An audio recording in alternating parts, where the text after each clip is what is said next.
राजद की तरफ से लोकसभा उम्मीदवारों की सूची जारी कर दी गई है। 22 उम्मीदवारों की सूची जारी की गई है, लेकिन सिवान लोकसभा का मामला अभी भी फंसा हुआ है। दरअसल महागठबंधन के सीट बंटवारे में राजद के खाते में 26 सीटें आई थी, जिसमें से 3 सीटें लालू प्रसाद यादव ने वीआईपी को दे दिया। यानी कि कुल 23 सीटों पर राजद चुनाव लड़ेगी और 23 सीटों में से 22 सीटों पर उम्मीदवारों का नाम ऐलान कर दिया गया है। लेकिन सिवान लोकसभा से कौन प्रत्याशी होगा, अभी तक लालू प्रसाद यादव यह फैसला नहीं कर पाए हैं।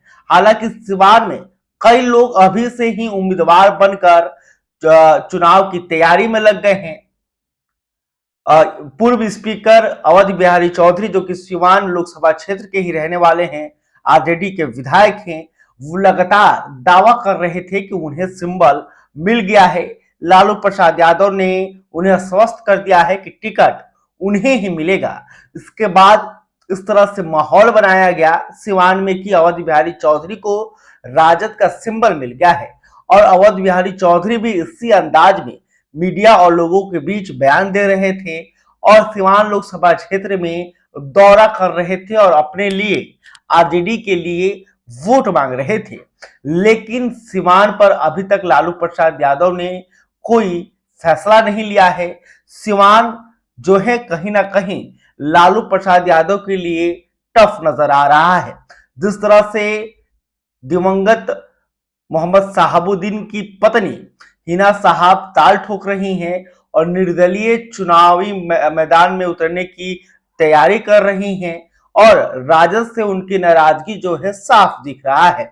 लेकिन अब खबर जो है कि लालू प्रसाद यादव हिना साहब को मनाने की कोशिश कर रहे हैं, क्योंकि लालू प्रसाद यादव को सिवान का पूरा फीडबैक मिल गया है कि किस तरह से हिना साहब जो है महागठबंधन को डैमेज पहुंचा सकती हैं और हिना साहब को लेकर सिवान में एक अलग सा माहौल देखने को मिल रहा है, भारी समर्थन में मिल रहा है। तो इस समर्थन और हिना साहब के परिवार का, यानी कि मोहम्मद शहाबुद्दीन के परिवार का सिर्फ असर सिवान में नहीं है, बल्कि आसपास के लोकसभा क्षेत्र या यूं कहें कि पूरे बिहार के मुसलमानों के ऊपर मोहम्मद शहाबुद्दीन का असर देखने को मिलता है।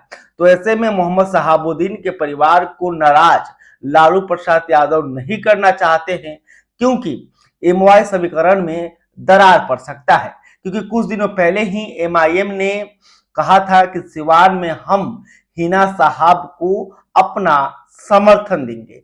इसके बाद पप्पू यादव, जो कि पूर्णिया से निर्दलीय चुनाव लड़ रहे हैं, पप्पू यादव ने भी कहा कि हम सिवान में जाएंगे और हिना साहब के लिए वोट मांगेंगे। इसके अलावे मुसलमान जो हैं वो खुलकर सिवान में हिना साहब के साथ दिख रहे हैं। इसके सिर्फ मुसलमान ही नहीं, बल्कि सिवान में अन्य जाति समुदाय के लोग भी हिना साहब का समर्थन कर रहे हैं।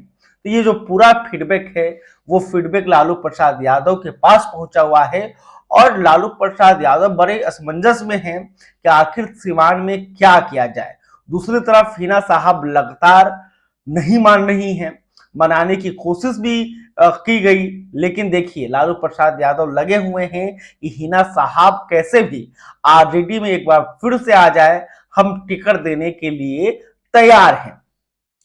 और अब फैसला हिना साहब को करना है कि क्या वो आरजेडी में फिर जाएंगी, क्या वो फिर निर्दलीय चुनाव लड़ेंगी। दरअसल हिना साहब इस बात को लेकर नाराज है कि जब मोहम्मद शहाबुद्दीन का इंतकाल हुआ तो किस तरह से लालू परिवार ने उनसे दूरी बनाई। इसके बाद जब बिहार में महागठबंधन की सरकार थी, तब उनके बेटे ओसामा साहब के ऊपर कई मामले दर्ज हुए और उन्हें जेल भी जाना पड़ा था। तो कहीं ना कहीं इन दो घटनाओं से हिना साहब काफी नाराज हुई और उन्होंने साफ कह दिया कि हम किसी भी दल में शामिल नहीं हैं और इस बार सिवान में चुनाव लड़ने जा रहे हैं।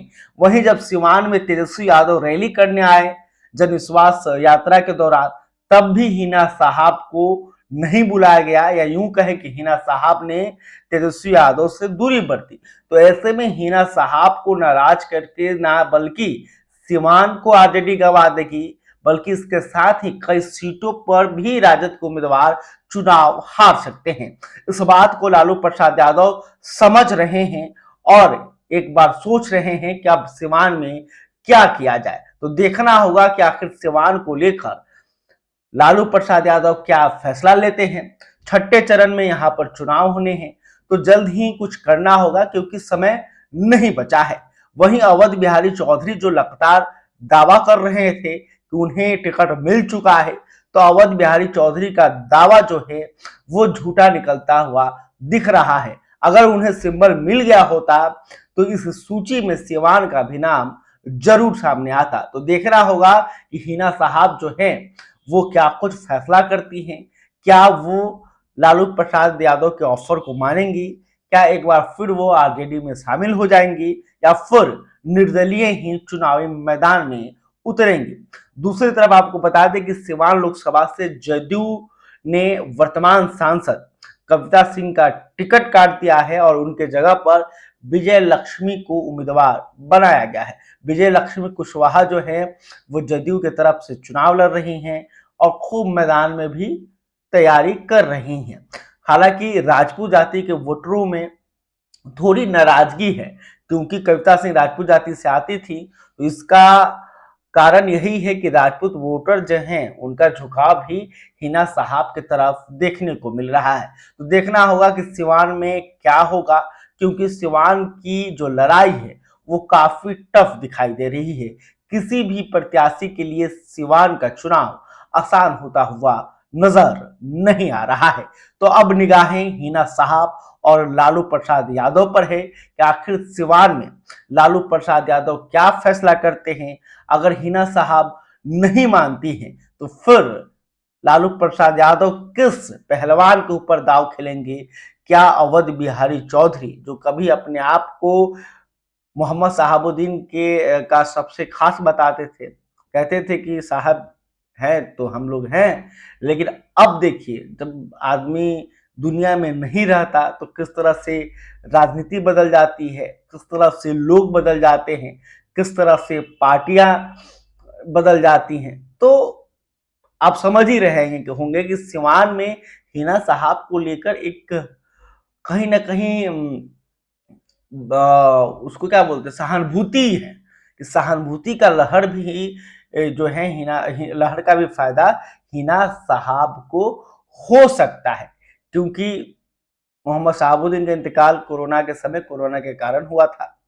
अब जो है 2024 में लोकसभा का चुनाव होने जा रहा है, जिसका फायदा कहीं ना कहीं हिना साहब को मिल सकता है। खैर, अभी तक आपने हमारे चैनल को सब्सक्राइब नहीं तुरंत कर लें। इस खबर को लेकर आप क्या सोचते हैं कमेंट करके बता सकते हैं। वीडियो फेसबुक पर देख रहे हैं तो हमारे पेज को भी लाइक कर लें। बहुत बहुत धन्यवाद।